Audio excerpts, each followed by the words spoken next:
Assalamualaikum warahmatullahi wabarakatuh dan salam sejahtera. Anda bersama saya Nuha Farisa binti Muhammad Kisamuddin, Sekolah Kebangsaan Jalan Baharu, ABA 3016, Daerah Kerian, Negeri Perak, Darul Ridwan, kategori rekef perempuan bawah 12 tahun. Ini adalah peralatan memanah yang saya gunakan. Tapi sebelum saya perkenalkan peralatan ini, suka saya ingatkan sebelum kita memanah, pastikan alatan yang hendak digunakan dalam keadaan yang baik. Pastikan kawasan yang dipilih selamat dan sesuai. Pakai pakaian sukan lengkap. Jangan lupa lakukanlah pemanasan badan. Dan satu lagi, dalam musim-musim COVID ni, kita perlulah patuhi SOP yang telah ditetapkan oleh MKN. Kawan-kawan, bak kata pepatah, tak kenal maka tak cinta. Jadi, untuk mengenali sukan memanah, saya akan memperkenalkan peralatan asas memanah satu persatu. Jom saya kongsikan. Yang pertama, handle ataupun riser. Riser perlu dipegang oleh pemanah ketika menghalalkan bow ke sasaran apabila bow lengkap dipasang. Pada riser terdapat arrow rest yang berfungsi untuk meletakkan arrow semasa proses panahan. Seterusnya, limb. Limb terbahagi kepada dua, iaitu upper limb dan lower limb seperti yang tertulis pada bahagian bawah limb. Poundage limb yang saya gunakan adalah 24. Ini pula bowstring. Di string terdapat knocking point sebagai tanda untuk kita knock arrow. Ini pula sight. Sight boleh dilaras ke pelbagai arah sama ada atas, bawah, kiri atau kanan mengikut kesesuaian jarak panahan. Dan ini pula bow stand. Bow stand digunakan untuk meletakkan bow dalam keadaan yang baik ketika bow tidak digunakan. Letakkan bow stand pada tempat yang sesuai. Dan ini pula arrow. Pada arrow terdapat knock, spin wing, shaft dan juga point. Fungsi spin wing adalah untuk melancarkan penerbangan arrow ke sasaran. Sekarang saya akan memperkenalkan aksesori keselamatan yang melengkapkan peralatan memanah pada bahagian badan. Yang pertama, chest guard. Chest guard berfungsi untuk melindungi dada daripada terkena string apabila melepaskan arrow.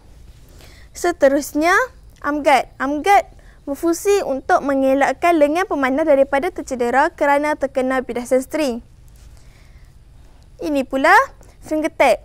Finger tap berfungsi untuk melapik jari supaya tidak tercedera semasa jari menarik string. Ini pula finger sling. Finger sling digunakan untuk mengelakkan bow daripada terjatuh kerana riser tidak boleh digenggam kuat, bertujuan untuk melancarkan proses follow through. Seterusnya, quiver. Quiver digunakan untuk meletakkan arrow dan peralatan kecil yang lain. Letakkan quiver di pinggang. Masukkan arrow ke dalam quiver. Baiklah, sekarang saya akan menunjukkan cara untuk memasang peralatan memanah. Sebelum itu, kita perlu mengetahui bahagian atas dan bawah riser. Bahagian yang paling dekat dengan sight adalah bahagian atas, manakala bahagian satu lagi adalah bahagian bawah. Kita masukkan upper limb pada bahagian atas riser sehingga berbunyi klik. Masukkan lower limb pada bahagian bawah riser sehingga berbunyi klik. Untuk bowstring pula, bukaan yang lebih besar adalah bahagian atas dan bukaan yang lebih kecil adalah bahagian bawah. Masukkan bahagian atas pada upper limb dan bahagian bawah pada lower limb.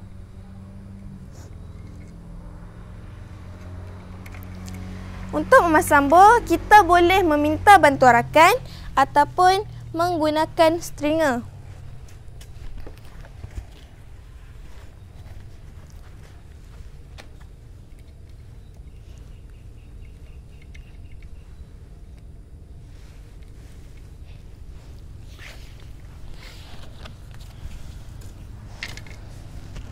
masukkan stringer pada lim. Mula-mula pijak stringer.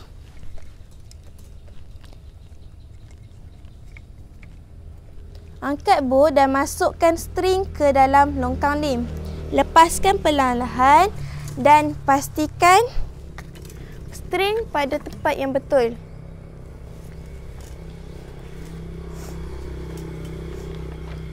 Masukkan side pada side holder.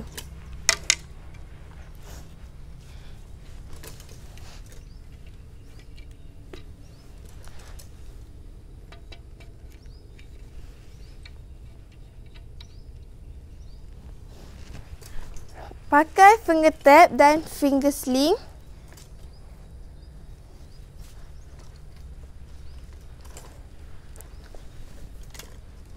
Sebelum itu, kita perlu memastikan brace height dalam ketetapan yang betul mengikut ketinggian bow.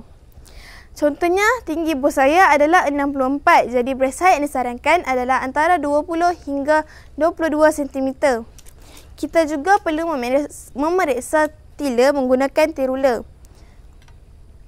Nombor besar di bahagian atas dan nombor yang kecil di bahagian bawah merupakan positif tiller.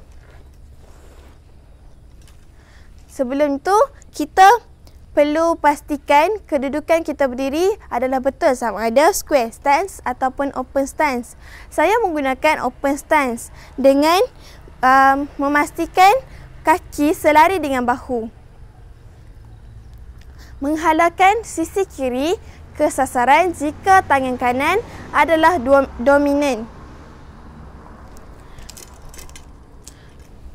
Letakkan arrow di atas arrow rest dan knock arrow pada knocking point sehingga berbunyi klik.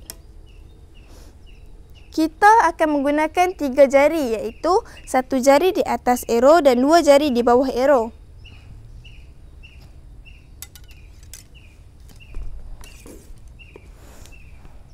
Seterusnya, cara untuk memanah. Yang pertama, stance. Pre-draw, tarik sehingga pergelangan tangan di bahagi hidung. Twist, full draw dan ankle. Sekarang saya akan membuat tarikan sebanyak 5 kali. Tarikan pertama.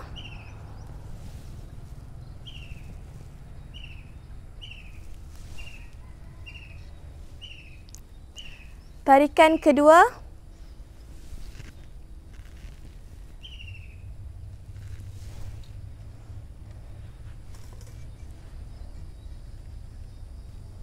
Tarikan ketiga.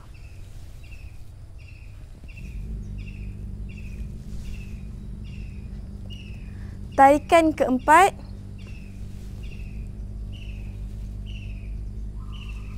Dan tarikan yang kelima.